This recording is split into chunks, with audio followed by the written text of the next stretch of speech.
My name's Tarquin Tucker, and I'm an international trucker. I say, that rhymes, doesn't it? How delightful. Now, in my line of work, I get to travel all over the continent, which is why people seem to think I might know a thing or two about the European Union. I'm constantly being asked, should we stay in the EU or should we leave? Well, my answer to that is, I'm buggered if I know, old chap. I'm just as confused as the rest of the country. You see, one rather feels that one isn't being given all the facts.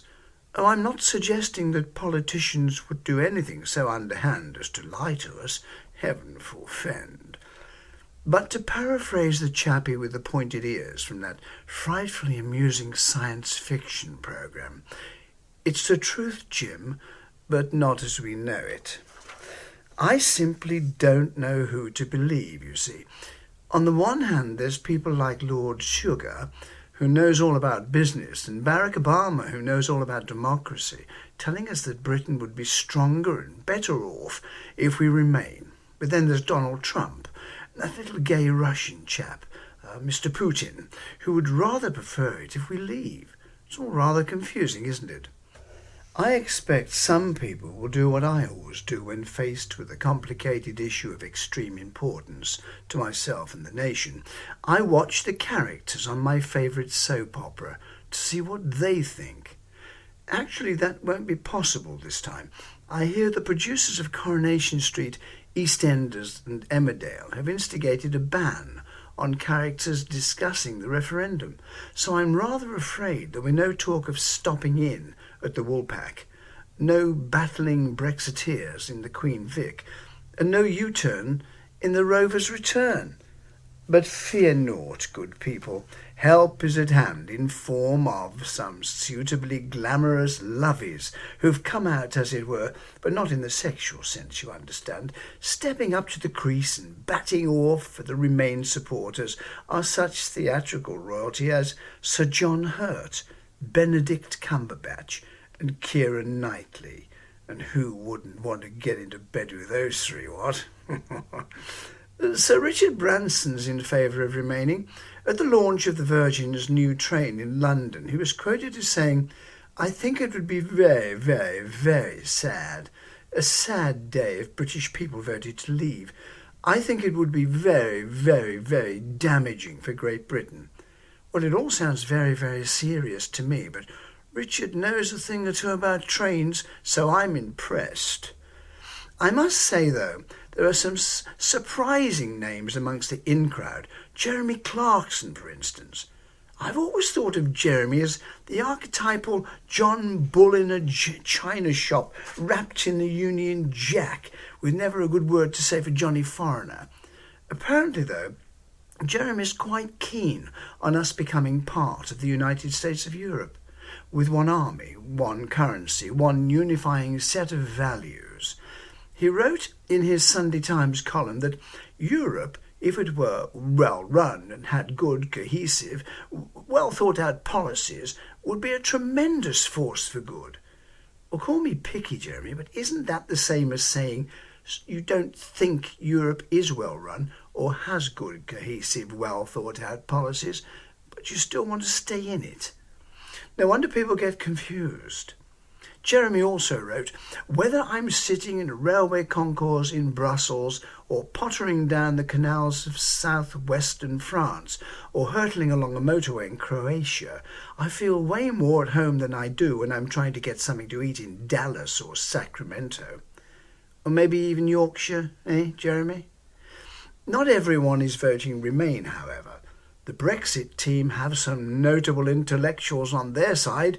Keith Chegwin, to name one. I've always said whenever Chegger speaks his mind on Schengen agreements or the finer points of international fiscal policy, well, it pays a chap to take notice. Keith told the press that, yes, we can stay in and renegotiate new terms, but I think it's always better to shut the door than open it again and agree better terms. A brilliant insight, I'm sure you'll agree. I have to say, it's been my experience that when one door closes, it tends to shut in your face. But what do I know? Also batting for Brexit is Formula One Supremo Bernie Ecclestone, little Bernie. "I want us to leave Europe," he's quoted as saying. "Vladimir Putin is the guy who should run Europe. He'll sort out this other business that's going on in Syria." I respect your opinion, Bernie, but a gangsterish ex-head of the KGB who's succeeded in squashing democracy in his own country is not really the type of person I'd like to see as European president. Sir Michael Caine. Well, Sir Michael would like us to leave the EU, and not a lot of people know that. Sorry, I couldn't resist. On BBC Radio 4's Today programme, he told listeners that Britain is being dictated to by thousands of faceless civil servants in Brussels. Presumably, he doesn't object to us being dictated to by thousands of faceless civil servants in London, then. Sir Michael went on to state, "You'll say, 'Well, we'll fail,' and you'll go, 'Well, okay, so you fail. Get better, work harder, try harder, and then you'll be a success.'" That sounds rather like a slogan used by the last little Napoleon that tried to run Europe.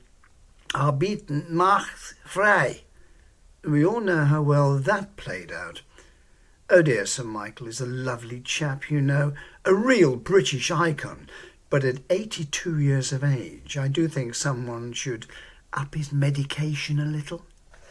Let me see now. Who else is in favour of leaving? Oh yes, apparently Joan Collins tweeted the single word Brexit the other day. Thank you, Joan. I'm sure the effort and forethought you put into that would have been appreciated by many thousands who don't follow you on Twitter. But for me, the most cogent argument for leaving the EU was expressed by that fine actress, Elizabeth Hurley. Miss Hurley went on record to say, if it means we can go back to using decent light bulbs and choose high-powered hairdryers and vacuum cleaners, if we so wish, I'm joining Brexit for sure. You know, one really can't fault that logic, can one? I don't suppose this is helping much, is it? There are simply too many issues. What about security? Some say we'd be more vulnerable outside the EU. After all, we've already suffered a major attack in London. Of course, the terrorists in that case were British, admittedly, but that's hardly the point. Then there's the problem of immigration. People are constantly fretting about this, but there's really no need. I've met lots of migrants on my travels, and they really are the most delightful people. Only the other day, I smuggled a charming family of Albanian gypsies into the country, Igor, Ludmila, and their 12 children, plus assorted uncles, aunts, and cousins. Igor was especially grateful, so grateful, in fact, that he kept my watch to remember me by. Oh, but I didn't charge the poor devils a penny, even though I took an appalling risk. That would be unforgivable. I only made one stipulation, that they had to get off in Chipping Norton, where Mr. Cameron lives. After all, David is forever telling us we should embrace the cultural diversity that migrants bring. I thought it only proper that he and his neighbours should share in that vision. Do you know, there's not a single mosque in Chipping. Poor things are living in a cultural desert. But this doesn't solve our dilemma, does it?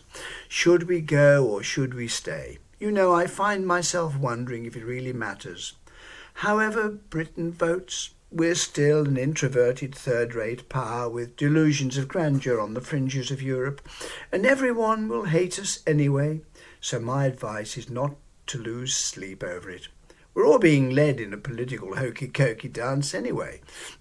You vote the EU in, you vote the EU out, in, out, and shake it all about. It's either Cameron or Johnson as the next PM, and that's what it's all about. I say it's been awfully nice talking with you, but now I really must dash. I have to get through customs before my special cargo start relieving themselves in the trailer. That sort of thing can be frightfully unpleasant, you know. Rather tends to attract the sniffer dogs. Well, cheerio, cheerio. Chin chin.